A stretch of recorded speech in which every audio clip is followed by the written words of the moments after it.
چې دا عمران خان راغلی دی کنه نو ملک غرق او تباه کړ. ملک غرق او تباه شو چې دی خو دې جیل کې دی. زه وایم چې دی پانسي کې زموږ په دې ملک کې د درنې جلوسونو د غر ته څنګه ګورې؟ زموږ ملک کې هم څه ترقي ولیده؟ وروره زه خو ښکاره وایم نه د چا نه یېرېږم او نه شرمېږم چې دا عمران خان راغلی دی کنه نو ملک غرق او تباه کړ. ملک غرق او تباه شو چې دی خو دې جیل کې دی. زه وایم چې دی پانسي کې دلته زمونږ دا کشر کل چې دی دی د ګډېدو اموخته دی. دی دې ګډا ته خوشحالیږي که هر کله مشران راووتل نو دا عمران خان به بیا په دې ځای نه پاس کېږي. دا کشر کل دی.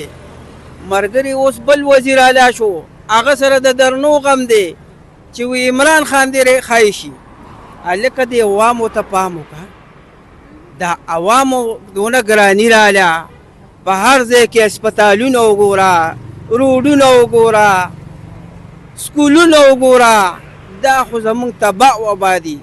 دا خو د صوبې کار دی، د دې وزیر اعلی دا کار دی چې دا وکړي او دې عوامو له ریلیف ورکړي، د دې عوامو خیال وساتي.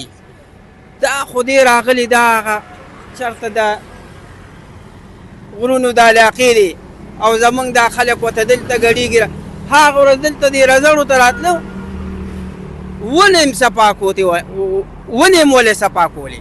ای د خدای مسلمانانو اعلان یې یوم نه کړ، اعلان یې یوم نه دی کړی. تشې پوتې او ډیلاکونه زه به دا وکړم او زه به دا وکړم او درنې او جلوسونه کوي او د عوامو پیسې دي ښه په بربادي لګي. دلته ښه چې د پي ټي آی والا سره خبرې وکړو که نه نو ایم پي آی ایم ان اے وزیر اعلی پرې نه وي. هغه سړي هغه جیل کې چې دی وي هغه اصل سړی جیل کې وي. هغه نظریه ډېره مضبوطه ده.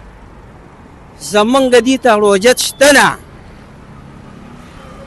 صحیح حکومت ګوره دې سره کېدني وفاق سره دې کېني دې سره دې په خبرو باندې مسله دغه کې که نه. دا خو ملګري دا خو ظلم دی زمونږ دې صوبې سره عمده خلک یې کوي. نه خپل حکومت خو په پنجاب کې و که نه په خپل وخت کې څه کړي دي؟ په خپل وخت کې د سم نه دي کړی. په اسلام آباد کې ما 2 کاله تیر کړي دي. د وی 45 دن صبر وکړې چې 45 دن صبر مو کو په چوک کې به ولاړو د ډنډې د پکې په شان به تاوېدو. एकदम د 70,000 نه 1,70,000 ته دغه ورسېده سریا او سیمټ چې دی په مخه زرو ته ورسېدل.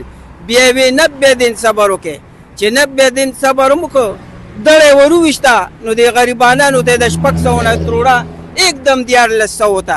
خدای راستی د خو ملک غرق او تباه کړ. دی خو د حکومت قابل اړوم نه او نه د چا نه یېرېږم او نه د چا نه شرمېږم. قسم په خدای زمونږ دا صوبه خو دغه شرموله او بس نور به ته څه ووایم. بس دغه خبرې دي ملګريه.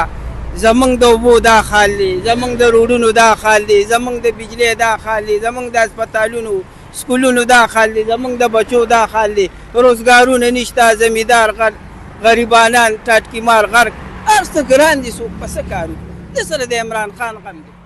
بس والسلام.